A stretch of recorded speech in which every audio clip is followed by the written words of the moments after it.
Bonjour et bienvenue à tous et à toutes une fois de plus sur ma chaîne YouTube. Donc aujourd'hui, comme vous pouvez le voir dans le titre, on va faire ce que j'aurais dû savoir ou ce que je dois savoir du Canada ou ce que j'aurais aimé voulu savoir du Canada avant, 10 ans après. Donc avant ça, générique.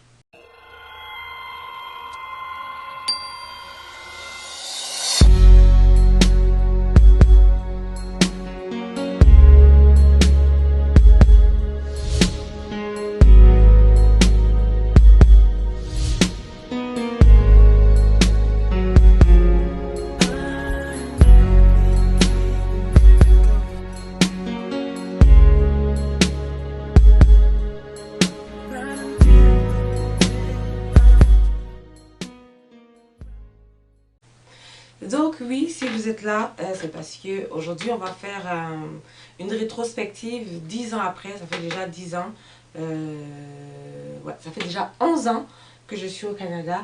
Et j'avais fait cette vidéo qui avait vraiment été virale sur ma chaîne. Si je peux, je vous mets le i ici, ce que j'aurais aimé avant de venir au Canada. Et là, on va faire le 11 ans après. Donc 11 ans après mon arrivée, j'ai eu le temps de faire mes expériences, j'ai eu le temps de voir des gens faire des expériences et je veux pouvoir les partager avec vous aujourd'hui pour que toi qui me regardes, que tu ne fasses peut-être pas les mêmes choix ou que tu prennes d'autres décisions. Donc, première chose que après 11 ans dans ce pays, j'ai appris, c'est que ce n'est pas toujours nécessaire de venir au Canada pour faire des études universitaires pour les étudiants étrangers. Pourquoi? Je m'explique. Pour tout étudiant étranger, faire des études à l'université ici au Canada, ça coûte extrêmement cher. Je l'ai déjà dit à maintes et maintes fois dans mes vidéos. Donc, par exemple, tu as les études pour le premier cycle, tu as les études pour le second cycle, tu as les études pour le troisième cycle. À chaque palier, à chaque cycle correspond une scolarité. Donc, on se retrouve généralement dans les fourchettes entre 10, 11 000 allant jusqu'à 34, 35 000 dollars. Donc, quand on est dans les 15 000, on parle de 6 millions en montant aux 34 000. Vous voyez, on monte beaucoup plus. Donc, pour quelqu'un qui n'a pas vraiment de grands moyens ou qui n'a pas de garant qui ait des richesses énormes, entreprendre des études universitaires, ça coûte financièrement lourd pour ce que c'est souvent. Donc, moi, après 11 ans dans ce pays, ce que je conseille pour quelqu'un qui veut venir faire des études, qui choisit un domaine d'études comme par exemple, je ne sais pas moi, la comptabilité, qui choisit un domaine d'études comme, administration, secrétariat, bref, tous les métiers que vous pouvez choisir.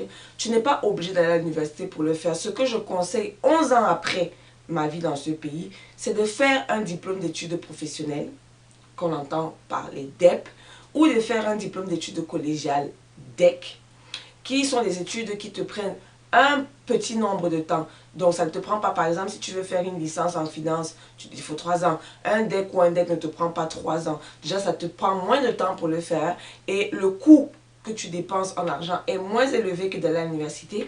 Tu finis ce programme-là parce que le DEP se qualifie comme étant un programme qui après te permet de demander la résidence permanente. Une fois que tu es résident permanent, à ce moment-là, tu peux décider de partir maintenant à l'université parce qu'à ce moment-là, tu vas payer comme un citoyen canadien. Ok? Donc, de commencer par des DEP ou des DEC et de choisir des programmes qui vous permettent de pouvoir changer de statut, donc de pouvoir demander la résidence permanente.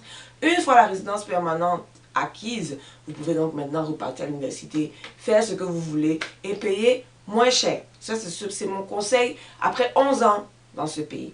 Pourquoi je dis ça?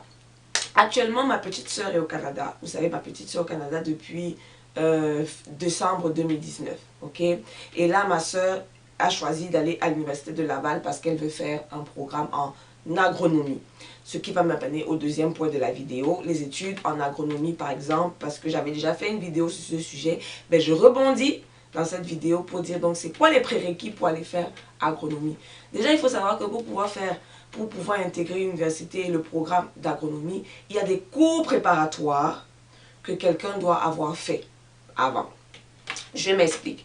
Les cours préparatoires. Alors, là, je suis allée regarder le programme que ma soeur fait. Donc, c'est cette année-ci, pour l'automne 2023, donc la rentrée qui va commencer en septembre de cette année. que ma soeur a eu l'admission pour le programme d'agronomie, sachant qu'elle a appliqué depuis un an. Et donc, l'automne passé, donc automne 2022, pardon, elle avait été acceptée pour faire des études préparatoires, pour pouvoir la préparer à faire son programme en agronomie. Et donc, dans cette étude préparatoire-là, il y avait des cours qu'elle était supposée faire. Donc, les études préparatoires qu'ils appellent donc études libres, ça c'est pour l'université de Laval. Je parle vraiment pour l'université de Laval. Elle avait des cours de biologie générale à faire. Elle avait des cours de éléments de la chimie générale et des solutions à faire. Calcul différentiel à faire. Physique et mécanique classique à faire. C'était les prérequis, les cours qu'elle devait valider pour pouvoir maintenant intégrer le programme d'agronomie.